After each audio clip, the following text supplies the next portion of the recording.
as you can see, the report is really quite ambitious. We wanted to cover not only Poland, but also other countries of the region. And also we wanted to put some questions concerning ethics, concerning legal aspects. But we've discovered that's, of course, maybe obvious, but it's sad that the process is going quite slowly in public sector. So Tom, the first question to you would be, from your business experience, why is it going so slowly? What are the biggest challenges for the companies to work with public administration to implement such projects? So first of all, we need to realize how big is the public sector, right? Because we are talking about multiple verticals, about the whole healthcare, education.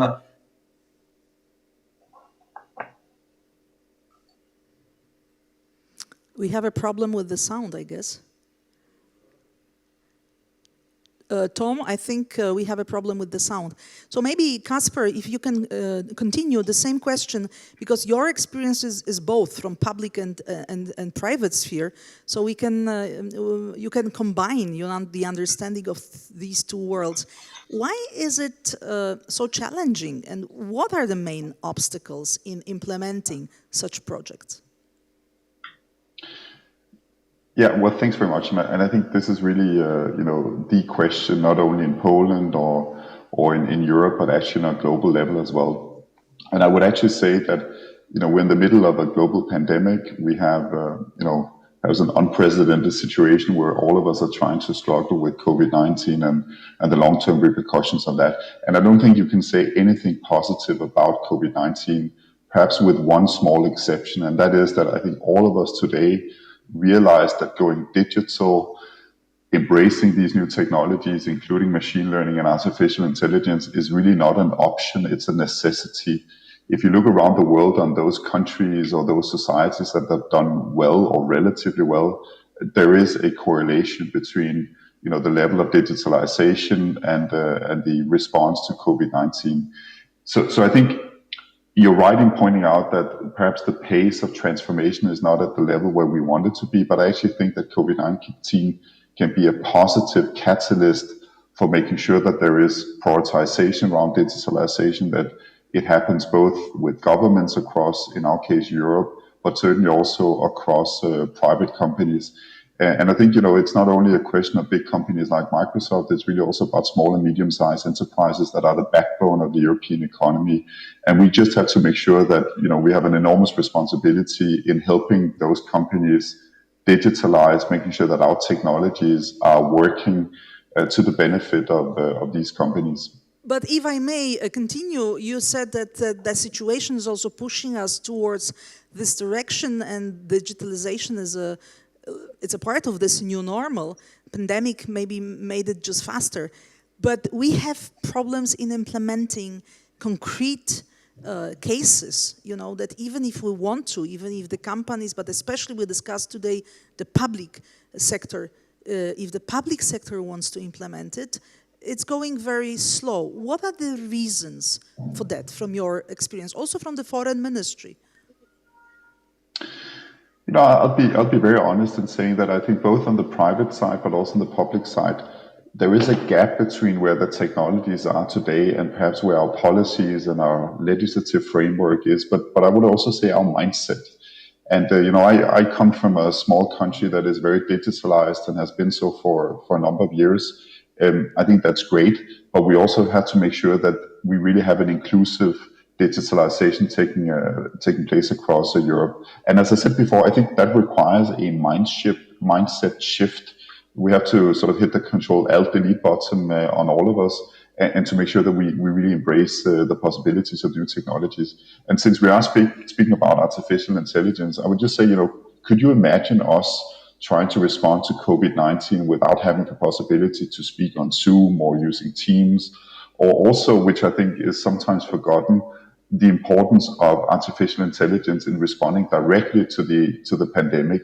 If we not had bots developed that the initial screening of patients, if we not had artificial intelligence helping researchers and scientists across Europe developing new vaccines, I think we would have been in an even more challenging situation right now. And I think those good examples, as this report also brings forward, is important for decision makers, but also for the broader public in general. And I think we have a big responsibility also as a company that stands behind some of these technologies to make sure that that awareness is increased.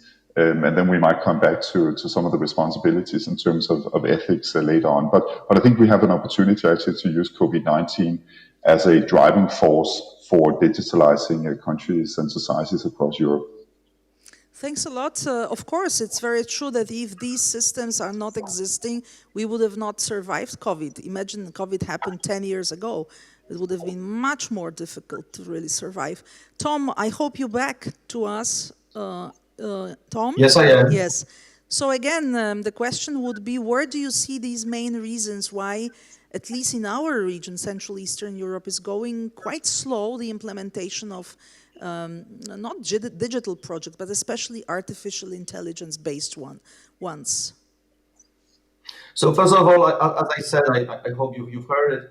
Public sector is very big and very diverse, and especially in Poland, where according to OECD data, the share of public sector in the economy is the biggest one in Europe. So looking at the size of that sector and diversity and complexity of that sector, we need to take this like piece by piece. We need to take a look separately at healthcare, separately at education, separately at public administration or state-owned companies, which may progress a little bit faster. From the other perspective, each and every organization uses or is exposed for the same loads of digital transformation. And there are basically two very important aspects from perspective of implementation of digital solutions and specifically artificial intelligence. One of these aspects is ability of the organization to adopt the change which is brought by the given solution, artificial intelligence in this example. So if we have the organizations which are not very agile, which are not very open for the change of processes, but the internal change which is brought by implementation of artificial intelligence solutions is hard to be integrated. And then these organizations struggle to fully materialize the capability and opportunity which the given solution brings. The other element goes to, or the other vector goes to ability to select the right solutions and to work with the private sector to identify what needs to be implemented and how this needs to be implemented. So first of all, if we would like public sector to be faster with implementation, we need to help that sector to be more agile, to be more open for the change, and definitely this will help with the speed of technology adoption. From the other side, we also need to make sure that the public sector organizations have appropriate leadership and also appropriate communication platforms with the private sector, which is going to bring the new ideas, which is going to bring the specific applications of artificial intelligence to the public one. And do you think, if I may just add to my previous question, do you think the leaders in public administration are ready to really to decide that this kind of implementation is needed for public institutions? Well, it's very difficult to generalize. Definitely there are people who are very open, who understand technology, who understand the influence of the global technology sector on the economy and society. From the other side, it's a challenge for each and every leader from a majority of the organizations. The pace of digital transformation is so huge right now that leaders must learn continuously, looking at what is possible, how to implement the change, how to change the strategy, how to adopt the organization to the challenges of the new world. And this challenge is absolutely visible in the commercial sector, but to even greater extent, it is visible in the public one. I had once the discussion with the Minister of Digitalization in Poland about how leaders in the government sector learn and how they continue to develop their business acumen and specifically digital acumen over time. Because if we stop learning after leaving the university or after progressing to the first steps of our career, our business and digital acumen will be outdated pretty soon. And we know that leaders are very busy. They do not have a lot of time. So they need to have the conscious effort to educate themselves and to get open for new solutions, for new ideas. And this big transformative efforts which needs to be undertaken to fully utilize the potential of the technology, they require the understanding of the technology, they require understanding of the organization and the courage to initiate these new ideas and to initiate these big projects. So and we can see this more and more often, but definitely it's not easy for leaders. So you rightly said that, the mindset of leaders is really the key for the success of such a transformation, because it's not only about technology. It's much more about how technology can help people and how to organize things within the institutions to be able to make people use the technology. Kasper, if I may ask you, because you work with leaders and you know so well the world, but also now Europe, you're responsible for European affairs in Microsoft. Could you tell me how do you describe the attitude of leaders in Europe, and especially in public sector, towards this AI, which is not necessarily known or understood in the public sector? We are talking about administration. We are talking also about politicians. What is your experience? Well, first of all, perhaps just responding a bit to what Tom said. And by the way, Tom's problems of connecting initially is a good example of why we need more investments in digital infrastructure, because actually having no access to broadband or connectivity in today's world is a major challenge. What I would say is that I think strategy is incredibly important, regardless of whether you work in government or whether you work in the private sector. It requires the senior management to set ambitious target and have a very clear strategy of going digital, of exploiting and using the new technologies around. And what I would say, also looking from the inside, I think machine learning, artificial intelligence is going to be a factor in almost every single sector and almost every single industry and almost every single entity. And I think the full potential of AI, we're just in the beginning of this, we're in the infancy of where these technologies are moving ahead. But we have to make sure that we help also customers, whether it's private or public, to fully understand and really embrace the potential of these new technologies.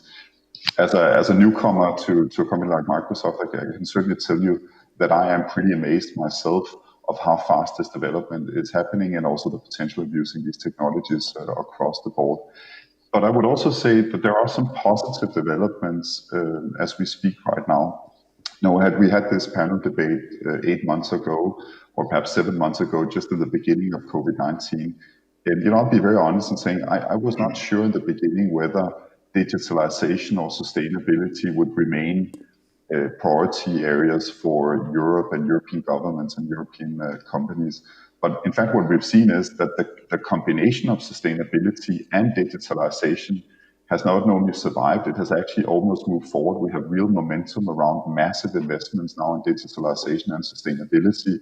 If you look at the next generation EU recovery package that's now passing through the parliaments around Europe and the European Parliament, it allocates very significant funds for investments in digital infrastructure, at the same time as we are looking at preserving sustainability at the same time. So I actually would say that we are in a very difficult situation, and we're looking at potentially 60 million people being unemployed across Europe, very, very serious situation that we all have a responsibility to mitigate. But one of the few positive things is actually that digitalization and sustainability has moved up to the very top of prioritization across Europe. And I think we need to use that momentum. And I think reports like the one that we've developed in Poland that shows the potential of these technologies across the board will hopefully help get additional focus both in the private sector but also in the public sector. The public sector plays an incredibly important role in driving digital strategy forward. We've seen this across the world as well. Yes, exactly. We are all waiting for this, not only for the EU budget for 2021-2027. The discussions are right now finalizing in the European Parliament and the Council. We are also having this extraordinary instrument of the new generation EU, which is actually stressing the fact that it's new generation needed. It's really a new world. So such funds were never available, and the big question mark is how we use these funds, for what we will spend it to boost the economy, to help Europe to get out of the crisis, social economic crisis after pandemic. But when we talk about artificial intelligence, it's quite often not really well understood what it really is, how to imagine such cases to implement it in a concrete institution. So maybe I will move to Zbig. We found several cases in Central Eastern Europe of a concrete implementation of AI technology to help doing something. Could you just show us what is really AI in public administration, in public institutions? Yes, of course. But let me add to this discussion about implementation in Europe very important, in my opinion, information, because according to a recent report by the research company IDC, 30% Western European public sector institutions already use artificial intelligence algorithms, and another 20% plans to implement them. But in Central and Eastern Europe, in our region, these rates are 3 and 8%, unfortunately. So much lower percentage. Much lower, yeah. I would like to present you very shortly, of course, these examples in our report. The first is from Romania. The Rural Investments Financing Agency in Bucharest used artificial intelligence to improve the process of distributing EU funds to Romanian farmers and agricultural enterprises, and it paid off. Before the implementation, the agency team needed 10 days to prepare a report with forecast of expenses and financial needs. Now, after implementation, it is done in just 10 minutes and with much greater accuracy. Impressive. Croatia. The Croatian Ministry of Justice used an information system based on natural language processing through artificial intelligence to precisely convert the audio recordings of hearings into editable text. Easy. But judges and prosecutors must accept the protocols of interrogations and court hearings created in this system. But now it is difficult for them because the accuracy of the transcription reaches 98%. This solution significantly shortened the time of court proceeding in Croatia. Next example from Hungary. The National Audiovisual Archive of Hungary collected 20 million press articles and 300,000 audiovisual files. This is the achievement of over 140 years of news, radio, and television agencies operating in this country. People would have to catalog this collection for many years. Artificial intelligence system helps to describe them precisely. It is so accurate that it recognizes 90 of the next of images the archive needs. Now the work is progressing much faster, and the results are more accurate. From Poland, we described the implementation at the Lotos Group refinery. It is a huge oil concern important for the Polish market. In cooperation with Microsoft, an implementation was carried out there, which improved the efficiency of the crude oil processing by 2%. Maybe 2% is not a lot, but on the scale of such a large enterprise, the savings are significant. As everywhere in the world, in our region, AI systems are most quickly implemented in the healthcare sector. Here are some other examples. In Latvia, there is a project that uses artificial intelligence for the early diagnosis and treatment of lung cancer nationwide. It is a part of a broad reform of the national health system, which is based on the analysis of the enormous amount of digital data. Microsoft's specialists help in this. Next example is from Czech Republic. Doctors from the Clinic of Medical University of Prague, together with Microsoft, have developed a project to help them better analyze radiographic images of patients with prostate cancer. For this purpose, a Microsoft tool is used, which uses the latest machine learning technology to perform automatic quantitative analysis of three-dimensional radiological images. Romania. Regina Maria Company, a leader in medical services on the Romanian market, has improved customer service and work organization thanks to artificial intelligence.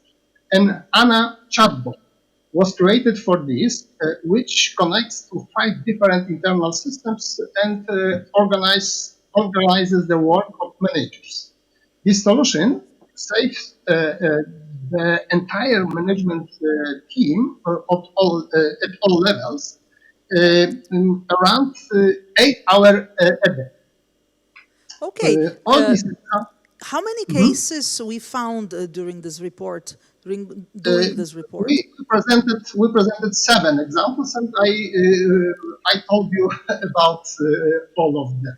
Right. So, well, it's quite impressive, and you can see that it's happening. It's happening all over Central and Eastern Europe. But I will move on to Tom for a minute, because you have also a long experience in working in Intel, and also you were working at the European level.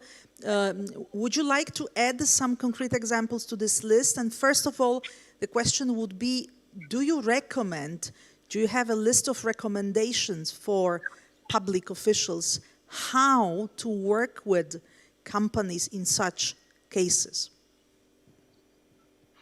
So first of all, as I said at the very beginning, we need to treat verticals separately. So if we take under consideration, for example, healthcare, here opportunities are enormous, and this is probably one of the sectors when implementation of artificial intelligence solutions may very, very quickly bring a lot of benefits. And to some extent, we've been already realizing these benefits during the COVID epidemic.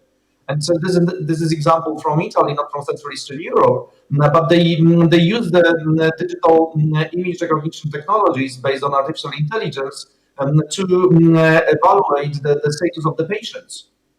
And if we take a look at the development of healthcare, there are 2 areas which clearly are low-hanging fruits for artificial intelligence. One, this is the area of picture recognition, which can be used for analysis of different medical pictures, the scans of, well, actually everything, right? From the eye, through the lens, to the brain. And here in the radiology, there is a huge problem of accessibility to specialists and also to accuracy of the diagnosis. Because if somebody needs to look through the medical pictures, the scans for the whole day, it's absolutely difficult for humans and super easy for machines. So the other segment or more vertical area where, more horizontal area where this can be applied, I mean, artificial solution, this is the engagement with the citizens and how public services are offered. Again, people need time, and there are not enough government officials or clerics to talk to everyone. But it's very easy to deploy, or it's easier and easier to deploy some chatbots which may guide people through government systems, which may help them to cope with some difficult documents they need to fill in.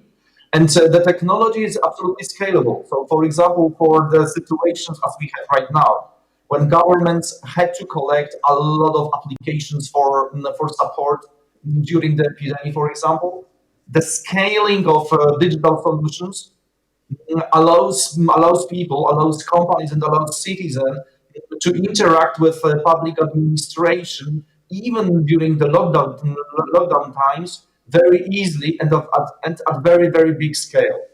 So it's really unlimited list of examples, right? The artificial intelligence can be useful.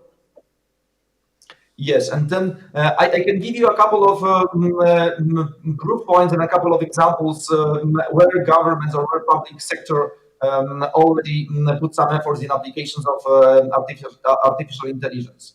At the beginning of 2020, in Estonia, there were already 25 AI solutions deployed, and they were working at another 17 ongoing projects, with the goal to have 50 solutions till the end of 2020. Right. So if we take a look at... it seems it's really moving on, especially now. So just 3 or 5 the most important things the leader should know about how the companies work to be able really to start, a project like this. What would you recommend? So first of all, to set the clear priorities. What the organization wants to achieve, which processes have the potential for automatization or for enhancement. The second thing is also not only to look inside, but also to make the scan of the whole ecosystem and to look for some inspirations. The good way for looking for inspirations is, for example, the GovTech program in Poland, where through a series of hackathons, which solve the problems set for them, the government may take a look at different ideas coming from very different and diverse companies. So this is the way to leverage the wisdom of the crowds. And the last very important area, artificial intelligence is as good and as efficient as the quality of data which we provide to it. And there is the problem of the quality, and there is the problem of quantity. So preparing the data for artificial intelligence solutions is absolutely a critical prerequisite for any successful artificial intelligence project. Thanks a lot. It's very helpful. Kasper, if I may move to you now, from the Microsoft perspective. Microsoft is a giant. It's this company who can really help a lot in the larger scale to change our landscape. In Europe as well. Zbig just mentioned that there is a huge gap between Central Eastern Europe and the Western Europe as far as these kind of projects. What is Microsoft doing actually right now, especially what is doing in Central Eastern Europe to somehow cooperate with both the businesses, the partners, and the public sphere to move on with this kind of world, digital world? Yeah, and let me actually say a few words about what we're doing in both in Poland and in Central and Eastern Europe as well. But perhaps before doing that, if you allow me, just say one thing which I think is a critically important part of what Tom just described, and that is that artificial intelligence or machine learning is nothing without the data sets that will be the basis for how these systems are going to operate. So I think access to data is going to be absolutely key. But I would also say the responsibility of companies and how we deal with that data is equally important. So we've created an office for responsible AI. We've developed a number of principles for what we think companies need to do before they roll out these new technologies. And I think that kind of governance structure that we're advocating, especially in areas that would be sensitive using artificial intelligence, typically involving data sets that are very sensitive. It could be in the healthcare area. It could be using AI to help you take decisions that has a direct impact on your fundamental rights as a person in societies, etc. And I think that's the way forward. We are advocating that in some specifically very sensitive areas, regulation might be necessary, and preferably regulation at the national level. And we're actually working to support that. And turning a bit to what we're doing in Poland and also in Central and Eastern Europe, I would actually point to two areas that I think is important. One is investing massively in digital infrastructure. You mentioned earlier that we have just made a very significant investment in Poland with a new data center. You will see other data centers coming online Yes, across it's really Europe. huge. It's $1 billion. It's 4 million zloty, which is really, I think it's the biggest investment of Microsoft in our country. I think that's right. And I think that's both a recognition of where Poland is going and the determination of the Polish society to move ahead. And, I used to work in Silicon Valley, but now I have to get used to talking about the Polish digital valley. So I think there are a lot of valleys around the world, but I really mean it. I think it's a huge recognition of the importance that Poland is putting into digitalization. And this will serve our customers in such an important way, giving access to the latest technology, reducing latencies, and really helping, I think, drive this digital journey forward in Poland as well. But I think there's another aspect that we shouldn't lose sight of, and that is improving skills and competences for people across Poland, but also across Central Eastern Europe, but across Europe and the world, in fact. And in today's world, this is perhaps where 2020 is different than if we go 10 or 20 years back. I think upskilling, reskilling people, especially those who have been so unfortunate to lose their jobs during COVID-19, that's a shared responsibility. We have to make sure that we assist in helping those people that are in dire need of new competences. So we launched a little while ago a global skilling initiative where we want to basically reskill 25 million people across the world in areas that we know will be in demand. Software developers, graphic designers, IT help desks. I think the foundation for a successful digital strategy. And these are courses that are made available free of charge. So you can, if you, like me, perhaps at some stage want to change the direction of your career, you can go and upskill yourself with some of these new competences. And I think that's the world of tomorrow, that we see both the traditional educational sector being involved in it, but we also see private companies making resources available, in our case, via Microsoft Learn, via LinkedIn, and via GitHub. And for a very, very small amount, $50, you can actually also get a certificate that can demonstrate to future employers the skill set that you bring about. So I think massive investments in critical infrastructure, absolutely key. We have a responsibility to do that, but also helping upskill, not only the next generation of digitally astute people, but in fact also those who've been so unfortunate to lose their jobs during COVID-19. That will be a major task that requires both the private sector and the public sector to come together. Well, it sounds very logical that, the technology opportunities have to go parallelly with the understanding of people and ability of using these technologies. I just want to ask you one more thing, because you come from Denmark. For Poland, Denmark is a symbol of a very well-organized administration. A Danish School of Administration is quite famous. Many Polish civil servants went through the courses in this school. I just wonder how the public officials, how the public servants who don't want to change the career, who stay in the administration, can really be updated. What do you recommend on your own example, how to catch up when you stay in the administration? When you're an old bugger like myself, I think that requires the desire every day to learn. And I think one of the very privileged aspects of my new job is that I work alongside engineers that are developing cutting edge technologies, and that really requires sort of an open mindset to fully understand what these new technologies are capable of doing.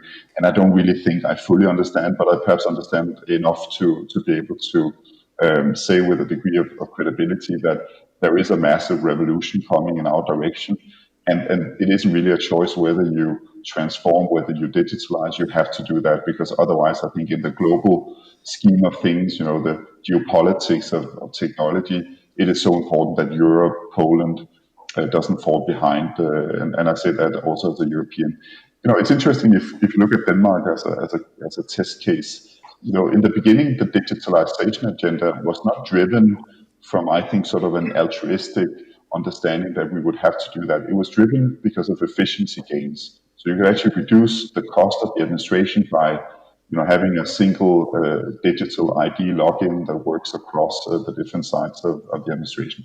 I think the interesting thing about the debate, both in Denmark but also across Europe, is that we're moving away from an efficiency-driven agenda to a qualitatively driven agenda. And again, I would just point to the healthcare sector as an area where I think AI and ML is going to have such a dramatic impact on the quality of healthcare, our ability to do diagnosis in a better way, and hopefully also in developing treatments to some of the very serious diseases we have, whether it's cancer or heart diseases. And I think that sort of mindset is something I'm trying to maintain on a daily basis, but I really think also we have to make sure that people all across Europe, in fact all across the world, will embrace these new technologies and again create strategies that will drive this agenda forward. Yes, definitely. We have to learn from each other as well, and we have to catch up quickly. And after pandemic, it will be even more important. So let's move on, gentlemen, to the planning. I just wonder, three of you, how you visualize the future. Not the future in terms of months, but the future in terms of years, 2025, 2030. I know it's so difficult to say what will happen. Pandemic is the proof that we cannot say anything about the future. But if we don't visualize, maybe we will lose some opportunities. So Zbig, in your opinion, you are writing for think tank a new piece on the world 2025 as far as artificial intelligence is concerned. So how do you visualize 2025? How many case studies to describe? How many institutions to use artificial intelligence? Yes, actually, I'm preparing a new report about how AI can change our world in 5 years, and I can share some of examples. The first, I would like to return for a minute to Estonia. Tomasz mentioned this country. Why? Because according to Wired magazine, Estonia is the most digital country in the world, which has been implementing these services for 20 years. The newest and most ambitious Estonian AI project is in the public sector, of course, is the currently implemented judge robot. More specifically, it's about using the AI algorithm to speed up online digitization for claims below 7,000 euros. The algorithm is to analyze documents, not statements of the parties to the dispute, but dissatisfied citizens can appeal against the AI judgment, which will be reviewed by a human judge, of course. In my opinion, this example of using AI will be common in the future in 5 years. The next, as we mentioned, all of us, in the public sector, the most advanced in the use of AI solution is healthcare. And in this area, they will be widely used. I personally think that all doctors in 5 years will be supported by algorithms in making diagnosis, and managers in creating universal preventive programs is very important. Programs and early detection of the most deadly diseases. Thanks to AI, the latest discoveries in AI and latest discoveries in genetics Individual strategies for prevention, monitoring, and treatment will also be created for each individual citizen.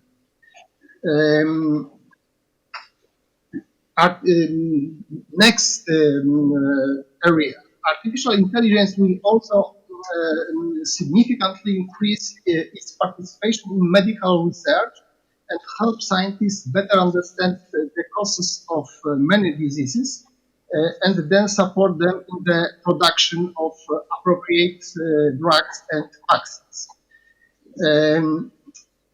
The smart city idea, for example, known from the beginning of the previous decade, assumes improving the lives of residents thanks to new technologies.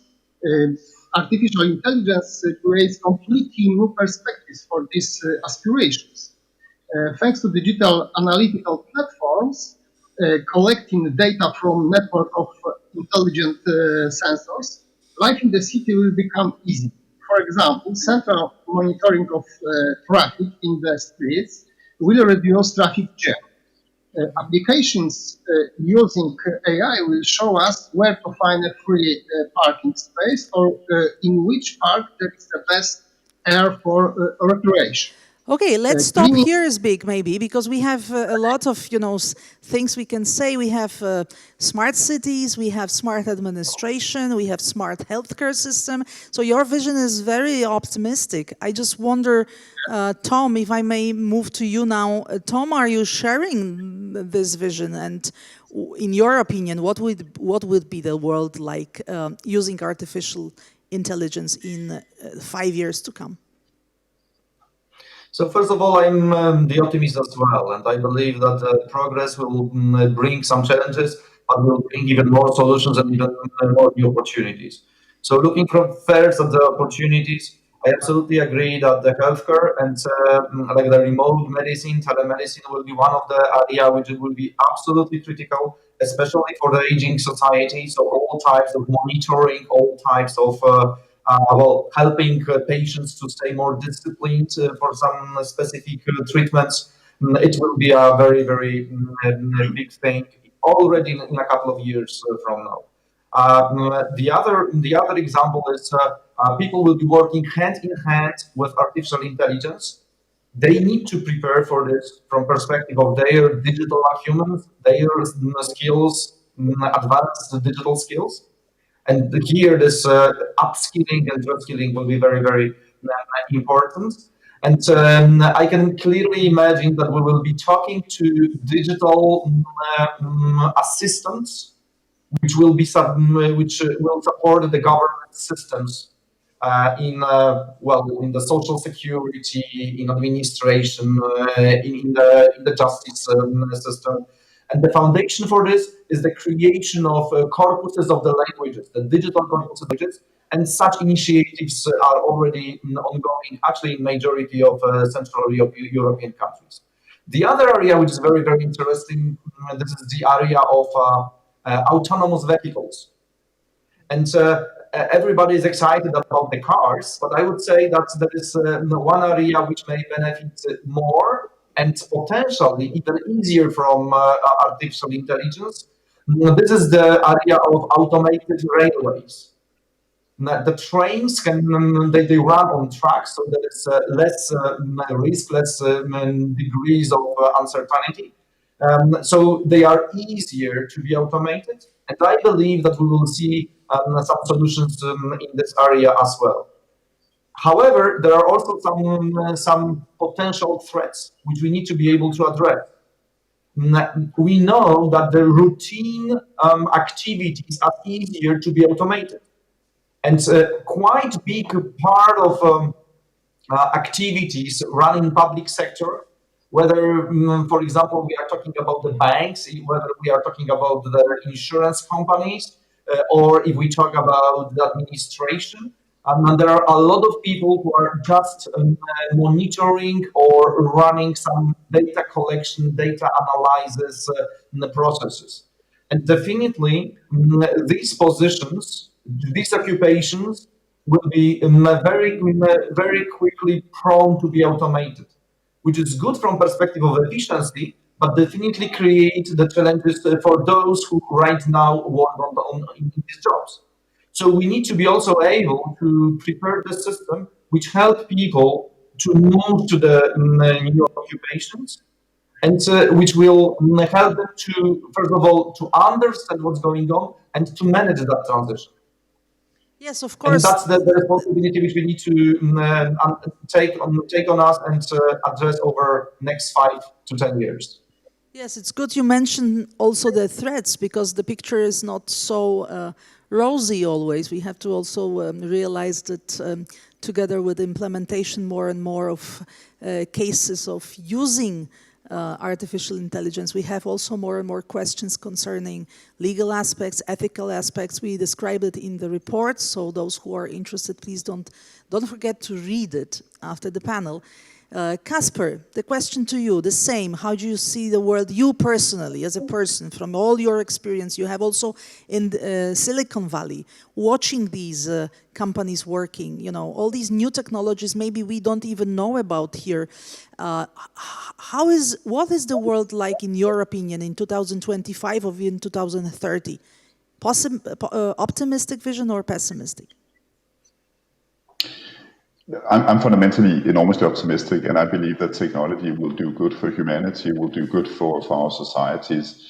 But you know, if I answer very shortly, I think you will see increased augmentation of human approaches to different tasks. So I think you will see, if, you know, again, as my fellow panelists have pointed out, in the healthcare area, I think you will see healthcare officials using artificial intelligence to augment their work, to make diagnosis more efficient, more precise. You will see precision medicine moving forward. You will perhaps see the development of treatment to very serious diseases using AI. But I think what you pointed to is really the key issue, and that is that technology runs on trust. If we don't have trust in the systems will never be rolled out in the way that we anticipate. And I think that trust in some areas requires us to look at regulation or creating the guardrails, the rules of the road, if you like, to make sure that people can have confidence in that their personal data is not misused. I think we also have to acknowledge that some of these technologies perhaps have been misused to even temper with democratic values, fundamental rights, human rights, etc. And we shouldn't forget also that, as we've seen with artificial intelligence systems, it is not better than the data sets used. And unfortunately, there are many examples that there are errors when you look at gender or when you look at people of colors. And I think reducing those biases in the systems will be absolutely essential. What I think is going to be important, if I look at Europe, there's a big discussion going on in terms of digital sovereignty, making sure that data will remain in Europe, that Europe will perform better on the global geopolitics of technology. And I think that's something we have to acknowledge. It's a very legitimate and fair discussion, because Europe is a little bit behind in that area. And that's why I think for a company like Microsoft, that means that we have to make sure we develop technology that is fit for Europe, that is respectful of the values, the rules, the direction and the ambition level of the European leaders. But I also think it is important, and would be my last plea, and perhaps an area where we see a little bit of a challenge, that Europe doesn't build up new walls, that we shouldn't judge, companies or actors based on where they come from, but rather whether they want to adhere and respect the rules, the values, the policy area of the European Union, or Europe in this case. And I think that's an important discussion that we will probably see develop further, including after COVID-19, to make sure that Europe will be competitive also on the global level, will take full advantage of these new technologies and have access to state-of-the-art technology. And that's certainly something where we want to contribute in a very forward-leaning way as a company. But from what you're saying, I have to ask you about it, because it's also a key factor. You said about trust, but in the same time we can watch increasing tension between the US and China, also in technology field. So less and less we trust in the Chinese solutions. It seems like to be a big challenge also for Europe, which we can see became sort of a battlefield for these technologies. As you rightly said, we are not as advanced maybe as the US and also as China. So from what you said, it seems that we can have a kind of a good partnership with also huge companies like Microsoft, which is an American company, but has operations everywhere. So what would be your understanding, how politics, you are a diplomat, former diplomat, how politics can stop it or help it in these processes? Let's not, think only about what technology is offering, because technology and companies work also in the environment, which is very politicized right now. How can this go? But I don't think there is a reason to hide that there are different approaches to technology around the world. I'm a European with a capital E, so I believe that technology has to serve societies, has to respect democracy, has to make sure that fundamental rights are upheld also using the technologies of tomorrow. And I think that's a responsibility that we certainly feel on our shoulders in a company like Microsoft. What I would say is that we very often perhaps talk about Europe as being very, very far behind if you look at the development of new technologies. In some areas that is true, but Europe is a superpower when it comes to defining the rules of the road or the guardrails around these new technologies. And I really think, I know I'm speaking to a Polish audience right now, that I'm also a transatlantist by heart. I think it is very, very important that in a world where technology is playing such an incredibly important role, that we also stick together, across the Atlantic, because we have a shared history, we have a shared value set, and I think we have to make sure that we do that also in times of political turmoil. And by the way, I think companies like Microsoft has a responsibility to make sure that that transatlantic partnership is upheld, also using the technologies that we develop. It's really interesting to notice that in politics, the companies in cooperation between American and European companies can really maybe help in stopping this this gap, which is unfortunately widening. Okay, gentlemen, our time is unfortunately over. I am very sure that we will discuss artificial intelligence many times in the future, because that's just starting. The process is very quick and we'll have more and more to discuss from different point of view. So thank you very much for your time. I remind everyone about the report the Think Tank Institute just published, so everybody who watches EFNI will get it, both in English and in Polish in the PDF form. I just wanted to mention that the Center for International Relations, we are also preparing a new report in December on the Polish-Czech Republic cooperation and the situation in these two countries concerning artificial intelligence solutions. So please follow us on our website. Thank you, gentlemen. Thank you very much, Kaspar Klinge, Vice President, Microsoft for European Government Affairs. Thanks a lot for being with us today. Tomek Klekowski, consultant, long time in business and also in education now, postgraduate studies at Kozmiński University. Please join Tom in these postgraduate studies, those who want to learn about artificial intelligence. Thanks, Tom. And Zbigniew Gajewski, the partner in Think Tank, author of the report. Please follow him and us on our website and Facebook. Thank you all for watching the transmission. Thanks a lot for EFNI for having us on board as every year, and looking forward for the next edition next year in real terms, offline, in Sopot, like every year. See you, Kasper. I hope you join us next year too. Thank you. Be happy to. Thanks a lot. Thank you. Thank you. Bye-bye.